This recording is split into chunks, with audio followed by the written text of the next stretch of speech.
As you may or may not know, Alton Towers is currently refurbishing their world-famous inverted roller coaster, Nemesis, to reopen next year. Everyone who thought it was closing forever is going to get the shock of their lives soon. They've ripped out statistically 93% of the track, leaving the lift hill and the brake run, and replaced it all with a brand new glossy black and red track, rather than the rusty white colour.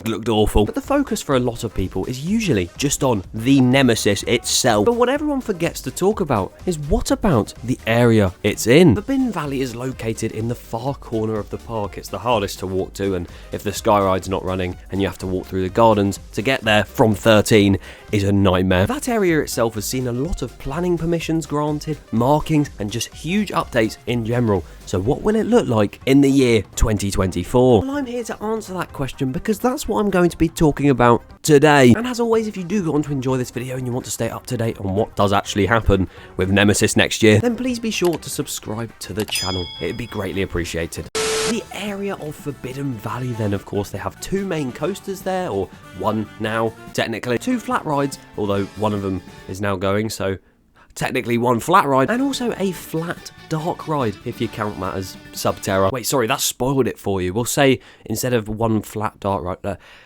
one research facility. We'll leave it as that. And out of all the areas in the park with these rides, it's looking very run down and a bit worn out. Hence why today I thought it'd be interesting to talk about some of the happenings within the area that will actually happen next year when Nemesis opens, because you don't want a big, brand new, good looking coaster to open next to Funkenfly. And the only time I've really talked about the whole area was in a TPWITP episode, so it's time for this past weekend.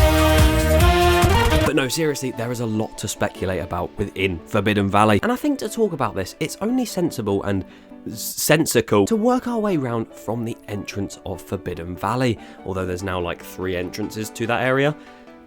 Whatever. The main one, when you walk from Curse past the biohazard thing, you get up towards Nemesis Sub Terra, which is on your left, and also a very neglected building, Edge Games, on your right. But before you even reach the entrance to these buildings, you can see them in your peripheral vision. But if you direct down to the floor, you can actually see some red and white markings that have been placed, and it's sort of in a diagonal line across, which makes me think we're going to get some form of area entrance sign. No, I'm afraid to say there's not a ride coming in the middle of the pathway. But considering all the main entrances to different areas at the park all have an entrance sign, you've got Curse at Alton Manor, which has one. That's a singular ride.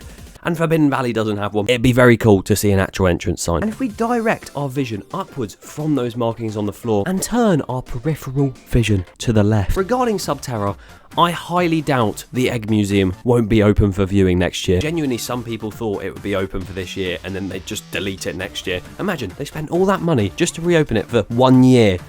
And then it's down the drain, down the elevator, if you will. I imagine the ride will probably stay as it is for the most part, although maybe some of the dialogue and some of the scenes will be changed slightly to go with the new Nemesis storyline. But even those little changes, I doubt they'll even happen unless they paint the building black with red paint. However, what won't stay the same is if we direct our peripheral vision over from the left and direct our peripheral vision. If you look over to the right-hand side at the Edge Games building, that will not be staying the same. And that is confirmed. Now, this arcade building looks like it's stuck in 2007 and it desperately needs a change. And luckily, Towers have realised that too, because they recently opted for a planning permission to renovate 2 buildings in Forbidden Valley, one of which is an old arcade building, the Edge Game. The proposal is for the demolition of an existing poor quality arcade offering and replacement with a purpose-built steel frame structure of the same function. So basically, they are retracking Edge Games.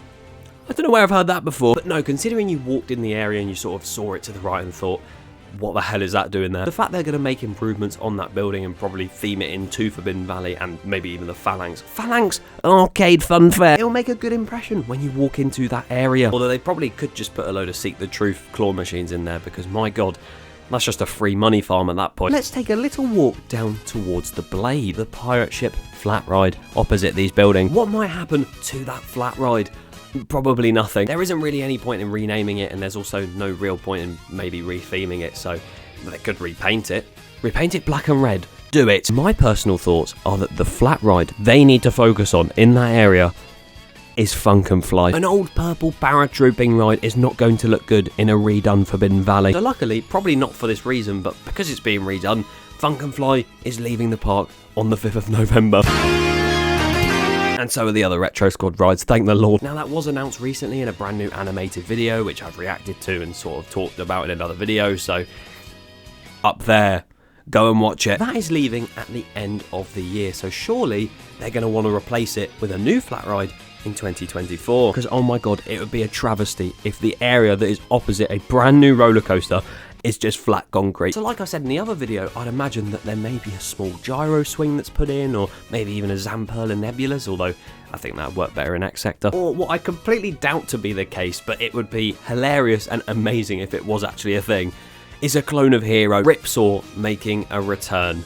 I highly doubt that'll happen, but as I said, the bet still stands. If it does, I'll eat my shoe. Either way, the speculation can go on for that ride, and whether it is actually going to open next year or not. But what has backed that up even more is the fact that right next to it, there is an old, again, rustic building that used to be a Ripsaw cafe that's turning into a brand new cafe. Because alongside the planning permission that was submitted for Edge Games, they also submitted it for this brand new cafe. You never know, there might be a queue system where you go in, you get your drink, and then you pass on through to Forbidden Sweep. And if you win that, you get your drink for free. That's actually a really good catch. Sign me up as creative director. Considering this cafe is supposed to open, and right opposite it is another Costa coffee shop. So the one thing I could think of is with this brand new Nemesis coming to the resort, could we see this Costa coffee relocate to down next to where this new flat ride's gonna go? And then that Costa coffee is going to turn into a Nemesis shop. Could be plausible, you know. Either way, that's another rustic building, so that'll probably be remade into sort of suiting the Nemesis area, the Nemesis theme. Phalanx! It's a very interesting thing to consider though. Going past where Funk and Fly was, you then reach Galactica, which I really hope has a bit of an upkeep soon.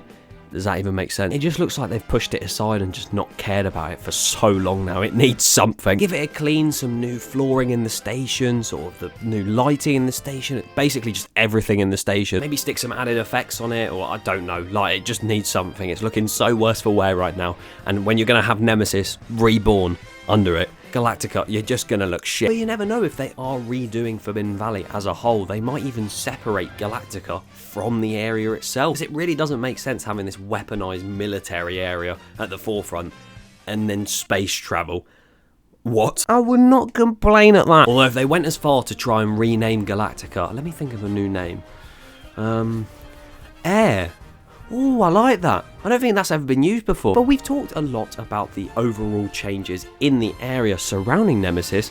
So what about the ride itself? If you rewind back to when we were near Nemesis Sub Terra, if you start walking down rather than right towards the blade, you obviously pass under that huge Nemesis entrance sign, which looks amazing and I'm sure is going to get redone because, again, for the 500th time in this video, it looks rusty. It's going to be painted black and red. But we'll probably get some new signage around that section, and also some old track may even be positioned around it. They still have it in storage, so wouldn't surprise me if that comes back somehow. The actual queue line entrance, the drill thing, is already being redone, as you can see, and obviously so is the station as well. And we've seen all of that multiple times. But what can we see in terms of actually looking at the ride? Changes in the environmental status and the appearance of that roller coaster. Well, my thoughts go as follows. I'd imagine the station itself with this new colour scheme will also be a lot more animated, maybe with some screens hidden in the rockwork or animatronic pieces as well.